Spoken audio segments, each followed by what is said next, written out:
Tako, sedaj si bomo pogledali nekaj osnovnih značilnosti algebrskih ulomkov, pa se najprej spomnimo, kaj so to sploh ulomki.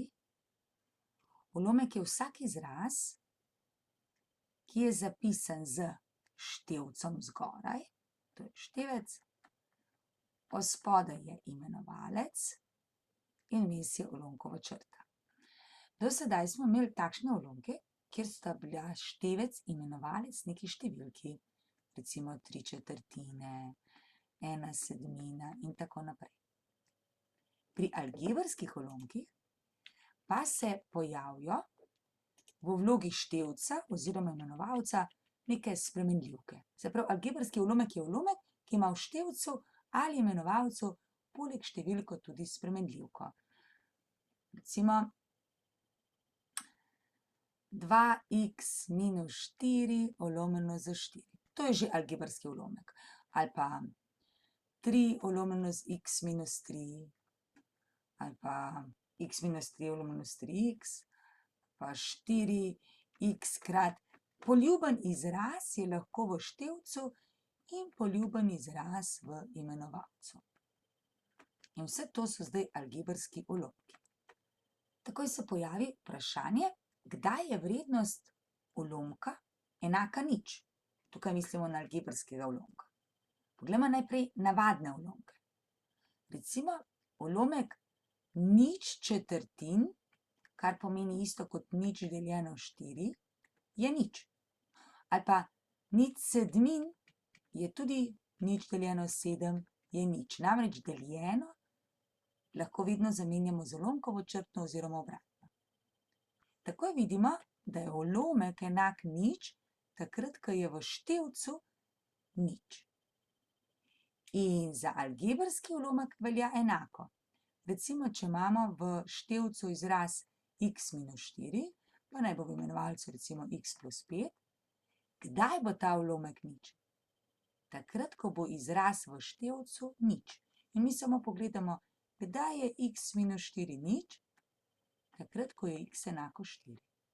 Se pravi, ta ulomek je nič enak takrat, ko je x enak 4.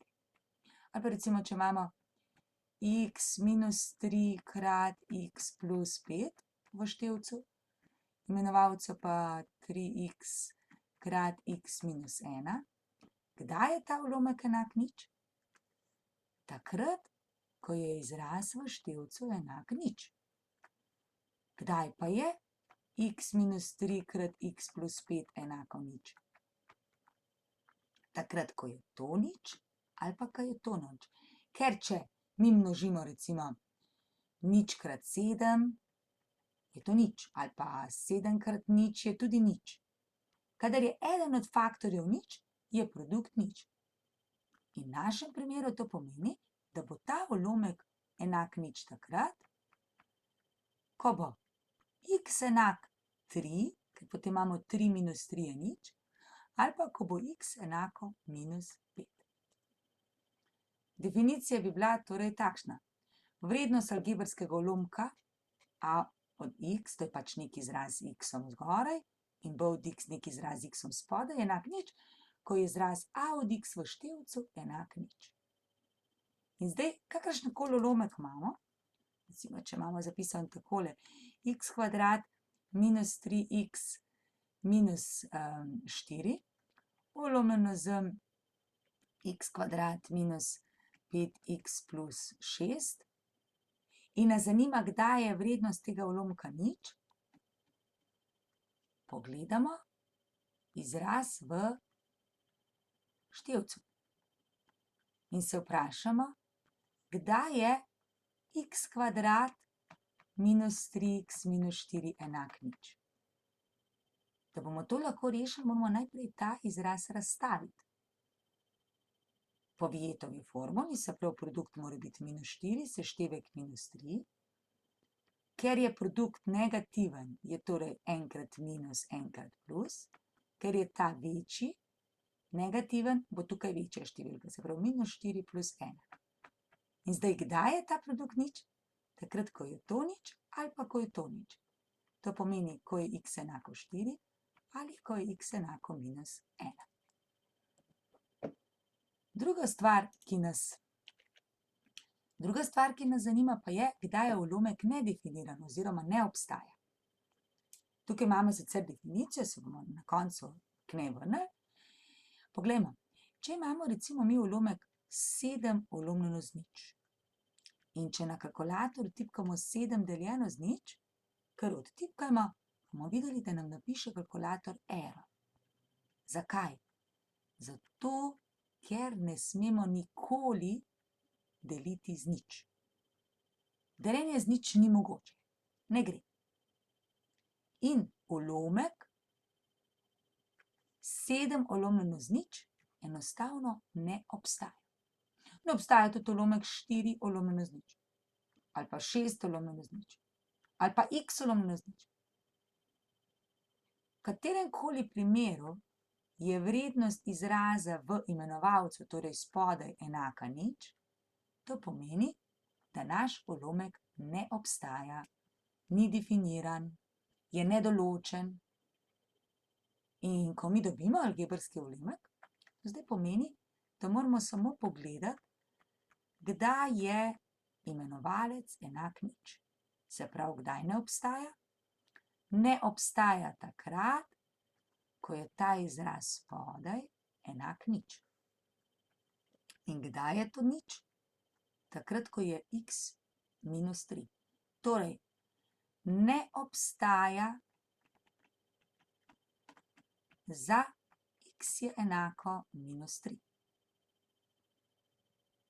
Včasih tudi rečemo, da mora biti x zato različen od minus 3. Ko ta ulomek zapišemo, že vemo. Takrat, ko bo minus 3 ne obstaja, obstaja pa za vse x, ki so različni od minus 3. Lahko imamo,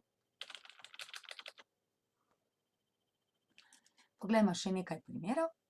Recimo, če imamo v zgori x minus 2 krat x plus 1 ulomljeno z 3x minus 4. Zopet, kdaj je ta ulomek nedefiniran? Kdaj ne obstaja? Pogledamo, smo rekli, ne pogledamo, kdaj je imenovalec enak nič. Kdaj ne obstaja? Se pravi takrat, ko je 3x minus 4 enako nič. In to enačbo rešimo. 3x je torej 4 in x je 4/3. To pomeni, da mora v našem primeru biti x različen od 4/3. Če bi tukaj bilo zdaj še vprašanje, kdaj je nič, bi pa pogledali v tem primeru zgori, tole, kdaj je to nič, je takrat, ko je to nič ali pa to nič, ker je že kot produkt napisan. In bi dobili, da je nič takrat, ko je x2 ali pa ko je x minus 1. Kadar ulomki niso razstavljeni, da recimo piše x kvadrat minus 10x minus 11 ulomljeno z x kvadrat plus 6x plus 8, pa iščemo, kdaj ta ulomek ne obstaja najprej, moramo ta izraz, ki je v imenovalcu, najprej razstaviti po Vietovi formuli. To je x plus 2 krat x plus 4. 2 krat 4 je 8, 2 plus 4 je 6. Tudi v zgori lahko razstavimo. Je x minus 11 krat x plus 1. In zdaj že vemo, kdaj je nedefiniran, kdaj ne obstaja. Ne obstaja takrat, ko je to, kar je odspodaj, enako nič. In kdaj je to enako nič? Takrat, ko je x enako minus 2, potem je minus 2 plus 2 nič, ali pa, ko je x enako minus 4. Kdaj pa je ulomek enak nič? Za enak nič pa nas zanima, kaj se dogaja zgoraj. Se pravi ta del. Takrat je pa enak nič. In pogledamo, kdaj je to nič? Ja, takrat, ko je to nič ali pa ko je to nič. To pomeni, da je x enako 11 ali x je enako minus 1. Zdaj pa pogledamo še, kako algebrske ulomke okrajšamo. Zdaj, gotovo se spomnimo, kako se okrajša normalni ulomki. Recimo 16 40. Poiščemo, s čim lahko delimo števec in imenovalec. 4 recimo. In dobimo, da je to 4/10. Rečemo, lahko delimo še z 2, se pravi, delimo, koliko časa lahko, in dobimo 2/5. In to je okrajšan, navaden ulomek. Pri algebrskem ulomku, recimo, da imamo ulomek x² minus 3x plus 2 ulomljeno z x minus 2 krat x plus 5. Najprej pogledamo, če lahko tudi izraz v števcu razstavimo. Lahko po Vijetovi formuli x minus 2 krat x minus 1 je ravno x² minus 3x plus 2. Spodaj prepišemo, ker imamo isti izraz, ga pokrajšamo in dobimo x minus 1 ulomljeno z x plus 5. Zdaj pa bi rekli, ko pa enkrat izraz okrajšan, algebrski ulomek okrajšan, takrat pa lahko potem povemo, da bo ta ulomek nič takrat, ko bo x1 in da je nedefiniran takrat, ko je x enako minus 5. Poglejmo ulomek ta, x² plus x minus 2 pa x² minus 2x minus 3. Ta ulomek najprej razstavimo v števcu in imenovalcu po Vijetovi formuli. To je x minus plus 2 krat x minus 1, ker je plus 2 krat minus 1 minus 2, plus 2 minus 1 je plus 1.